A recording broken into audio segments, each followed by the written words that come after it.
کہ اصل میں ساری یہ خرابیاں جو پیدا ہوتی ہیں، چاہے وہ غیبت ہو، چاہے وہ بد نظری ہو، چاہے وہ حب جاہ ہو، عجب ہو، خود پسندی ہو، یہ سارے کے سارے شاخسانے ہیں اللہ تعالیٰ کے ساتھ تعلق مضبوط نہ ہونے کے۔ اللہ تبارک و تعالیٰ کے ساتھ تعلق مضبوط ہو، اللہ تبارک و تعالیٰ کا دھیان رہے، تو پھر یہ چیزیں قریب بھی نہیں پھٹکتی۔ دل میں اللہ تبارک و تعالیٰ کے ساتھ رشتہ جڑا ہوا ہو، اللہ تبارک و تعالیٰ کی نعمتوں کا دھیان ہو، اس نعمتوں کا شکر ادا کرنے کی توفیق ہو رہی ہو، اللہ تبارک و تعالیٰ نے جو کچھ اس کائنات کے اندر پیدا فرمایا ہے اس میں اس کو سوچنے کی، اس کے اوپر فکر کرنے کی، اس کو سوچنے کی عادت پڑی ہوئی ہو، تو پھر یہ باتیں جو ہے یہ ہوا کی طرح اڑ جاتی ہیں، یہ انسان کے اوپر اثر انداز نہیں ہوتی۔ جبکہ خیالات کی، انسان کے جو خیالات کی رو ہے، پچھلی مرتبہ میں عرض کر رہا تھا کہ خیالات کی رو کو رخ بدلو۔ ہر وقت دل و دماغ کے اوپر جو خیالات مسلط ہیں وہ سب لذت حاصل کرنے کے ہیں، راحت حاصل کرنے کے ہیں، دنیا کے منافع حاصل کرنے کے ہیں۔ ان سے اپنے خیال کو اس طرف سے ہٹا کر اللہ تبارک و تعالیٰ کی طرف، اللہ تعالیٰ کے حاکمیت کی طرف، اس کی خالقیت کی طرف، اس کے انعامات کی طرف، اس کی نعمتوں کی طرف، اس کی طرف دھیان کو پلٹاؤ، اور ایسا ہو جائے کہ اللہ تبارک و تعالیٰ کا دھیان رہے۔ دل میں جو خیالات آئیں، وسوسے بھی آئیں، تو اللہ تبارک و تعالیٰ کی عظمت کے، اس کی محبت کے، اس کے انعامات کے وسوسے آئیں۔ اللہم اجعل وساوس قلبی خشیتک و ذکرک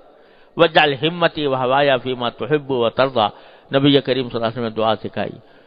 تو جب یہ خیالات کی رو اس طرف پلٹتی ہے، خیال تو آئے گا،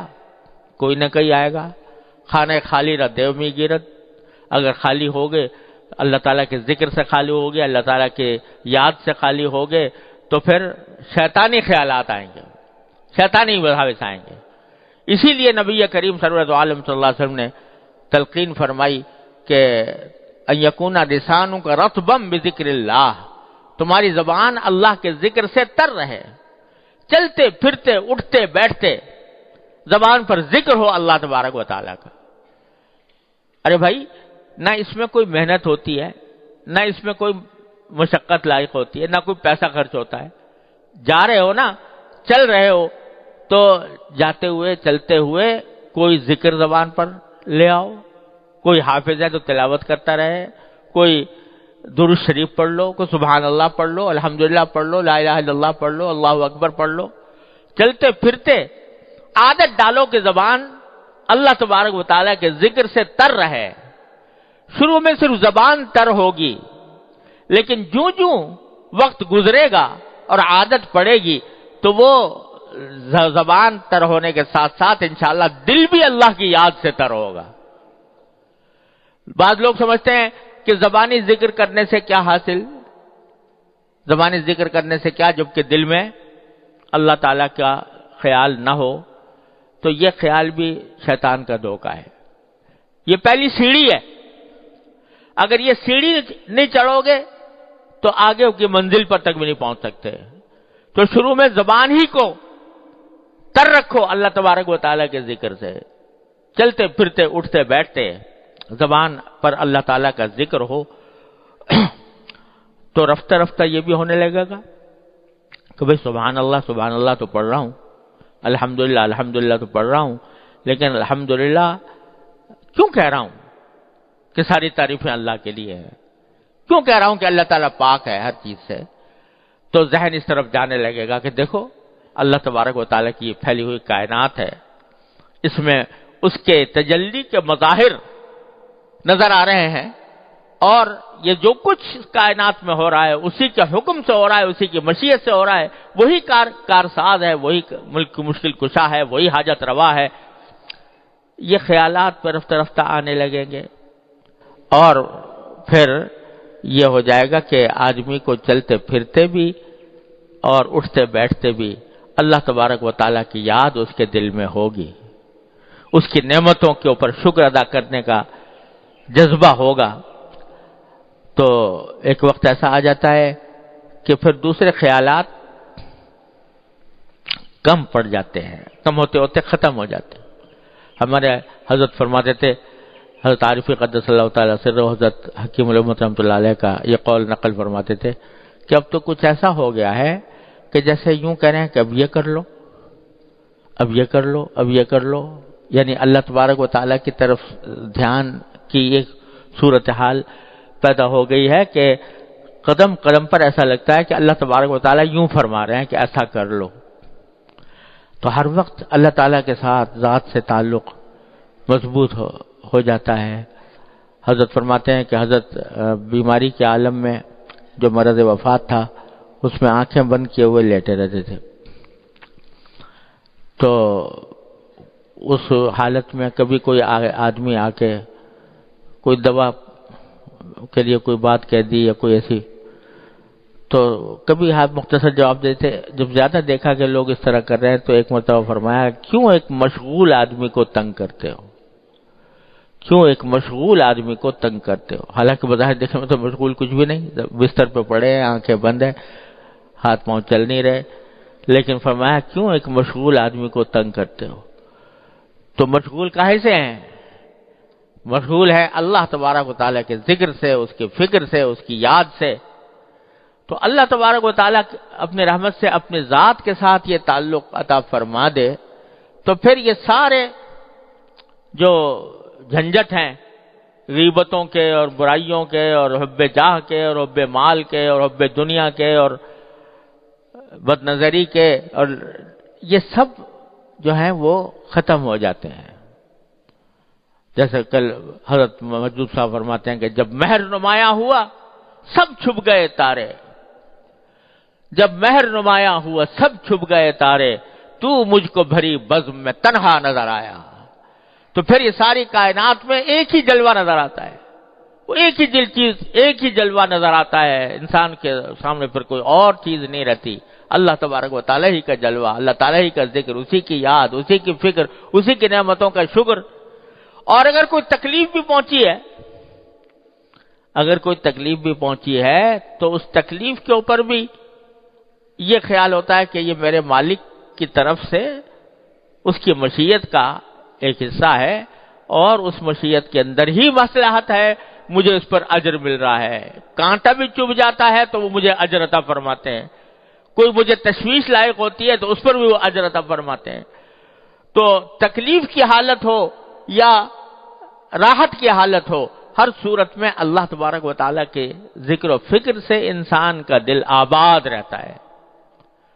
تو یہ اللہ تبارک و تعالیٰ کے ساتھ تعلق ہے جو انسان کو ان ساری گناہوں سے بچاتا ہے۔ کہاں کا عجب، کہاں کا تکبر؟ جب اللہ تبارک و تعالیٰ کی ذات کی طرف دھیان لگ گیا، اس کے ساتھ تعلق مضبوط ہو گیا، تو پھر کہاں کا عجب اور کہاں کا اپنی کوئی حقیقت نظر نہیں آتی۔ اللہ تبارک و تعالیٰ کے عظمتوں کا استحضار کرنے کے نتیجے میں کبھی آدمی کے پر خیال بھی نہیں گزر سکتا کہ میں کوئی ایسی چیز ہوں کہ جو قابل ذکر ہو، سب کچھ ان کی عطا ہے۔ میرے حضرت والد ماجد رحمۃ اللہ علیہ تعالیٰ ان کے درجات بلند فرمائے۔ اللہ اکبر کبیرہ۔ مرض وفات سے کچھ دن پہلے ایک دن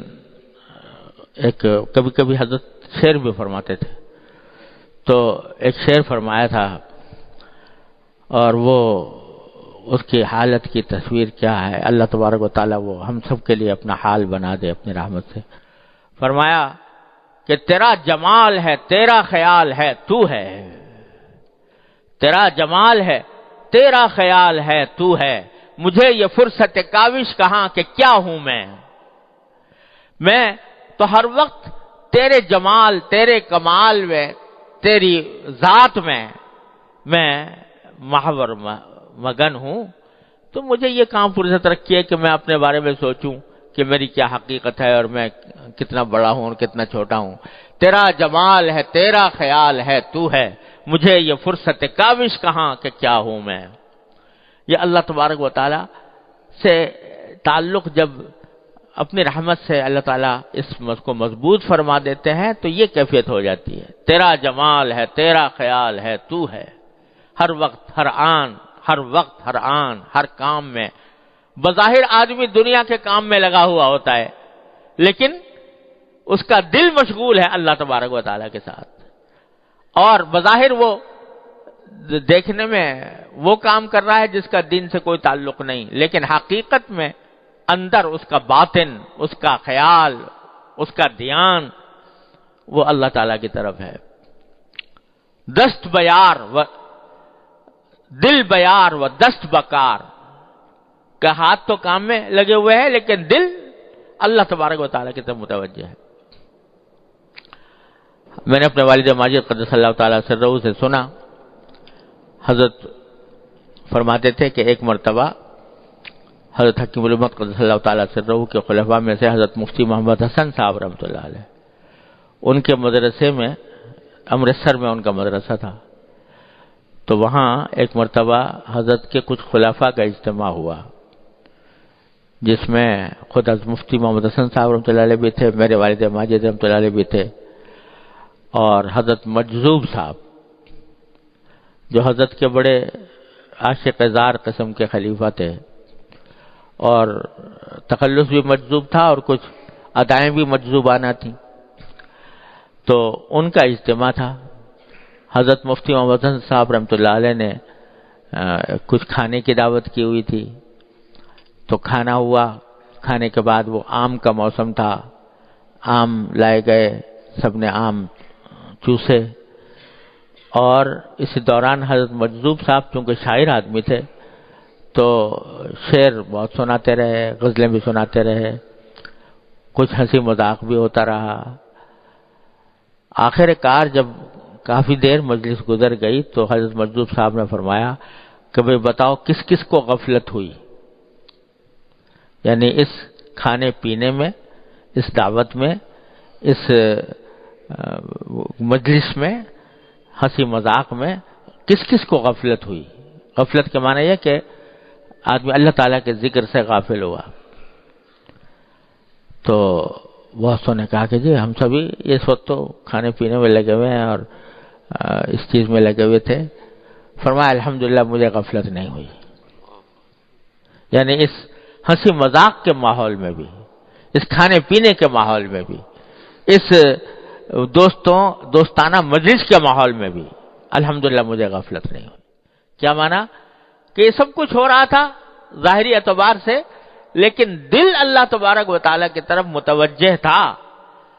اس ہنسی مذاق کی مجلس میں جو لطف آ رہا تھا وہ بھی اللہ تعالیٰ کی عطا تھی، اور اس کی عطا ہونے کے ناطے اس سے اس کا شکر ادا ہو رہا تھا کہ اللہ آپ نے یہ اچھی مجلس عطا فرمائی ہے، اچھا کھانا عطا فرمایا ہے، اچھی لذتیں عطا فرمائی ہیں. تو اس وقت بھی اللہ تبارک و تعالیٰ سے رشتہ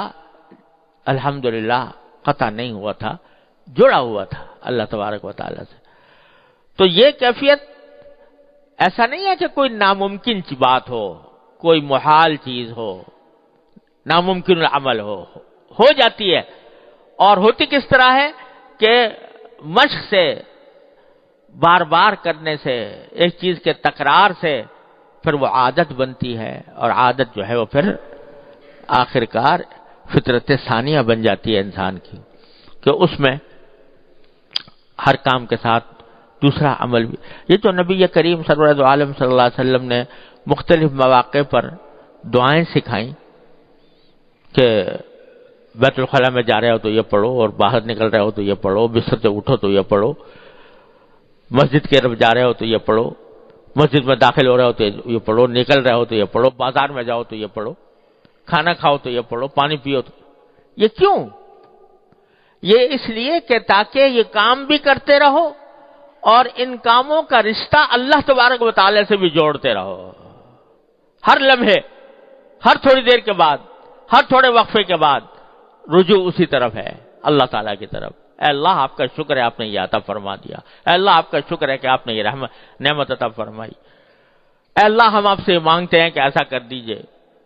یہ سارا دعائیں جو سکھائی گئی ہیں نبی کریم سرور عالم صلی اللہ علیہ وسلم کی طرف سے ادعیہ ماثورہ، یہ انتہائی عجیب و غریب نسخہ ہے جو نبی کریم سرور عالم صلی اللہ علیہ وسلم نے بندے کو عطا فرما دیا ہے اپنے اللہ تعالی سے تعلق جوڑنے کا۔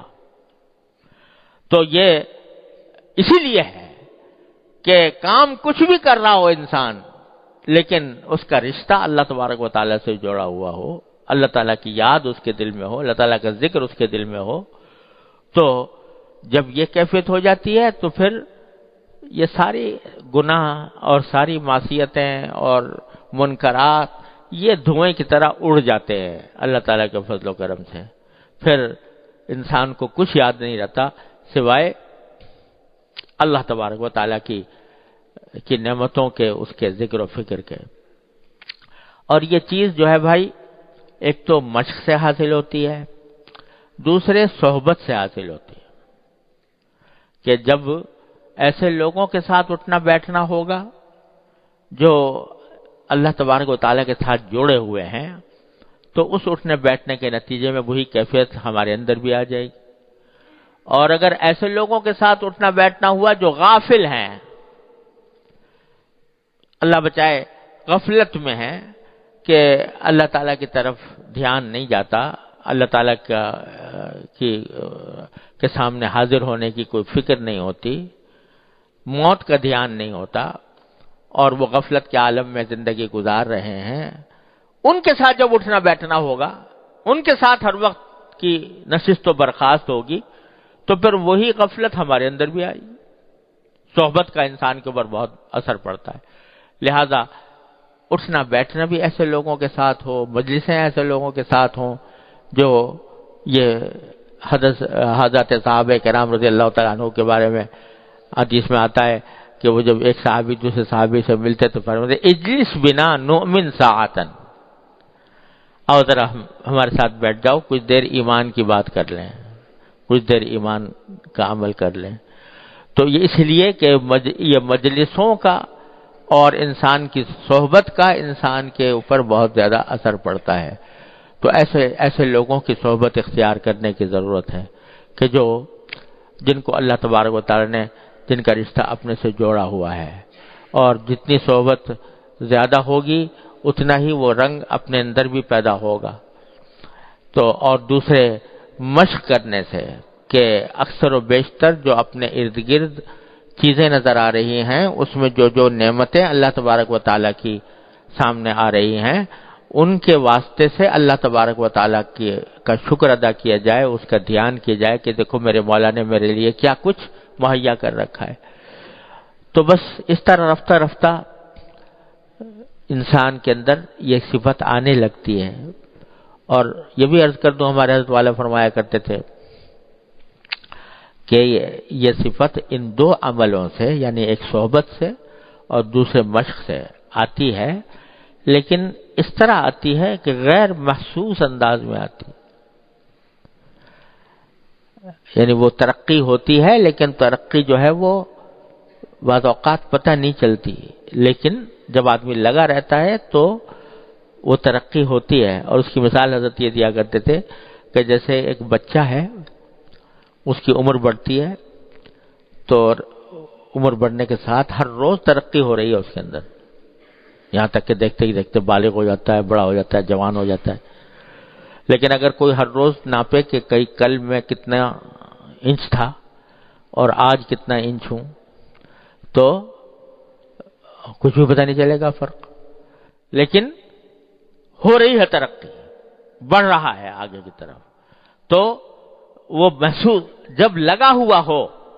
محنت میں، کوشش میں، الذین جاہدوا فینا میں داخل ہو اور کوشش میں لگا ہوا ہو، تو پھر ترقی ہوتی ہے، اگرچہ اس کو محسوس نہ ہو، اور اگر محسوس نہ ہونا ہی اس کے حق میں رحمت ہے، کیونکہ اگر محسوس ہونے لگے بہت زیادہ تو اللہ بچائے کبھی خود پسندی میں مبتلا ہو جائے، لہذا وہ محسوس نہیں ہوتا، لیکن ہوتا ہے، ترقی ہوتی ہے، جیسے کہ ایک بچہ ترقی کر کر کے جوان ہو جاتا ہے، اسی طرح یہ بھی ہوتا ہے، بشرطے کہ راستہ سیدھا ہو، راستہ سیدھا ہو اور اس راستے کے اوپر انسان اپنی کوشش نہ چھوڑے تو اللہ تبارک و تعالیٰ فضل و کرم فرماتے ہیں، ترقی ہوتی ہے۔ اور اس وجہ سے جب آدمی سیدھے راستے پر چل رہا ہو، قدم بڑھا رہا ہو، یا کم از کم قدم بڑھانے کا پورا ارادہ کیے ہوئے ہو،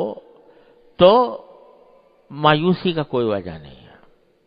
مایوسی کی کوئی وجہ نہیں ہے۔ برصراط مستقیم ہے اے دل کسے گمراہ نے، جب صراط مستقیم پر آ گئے، چلنا فی الجملہ شروع کر دیا، تو اب اس صراط مستقیم پر کوئی شخص گمراہ نہیں ہوتا، مایوسی کچھ نہیں، رفتہ رفتہ اللہ تبارک و تعالی انشاءاللہ منزل تک پہنچا دیں گے۔ اللہ تعالیٰ کی رحمت سے یہ امید رکھنی چاہیے۔ اللہ تعالیٰ ہم سب کو اس کی توفیق عطا فرمائے۔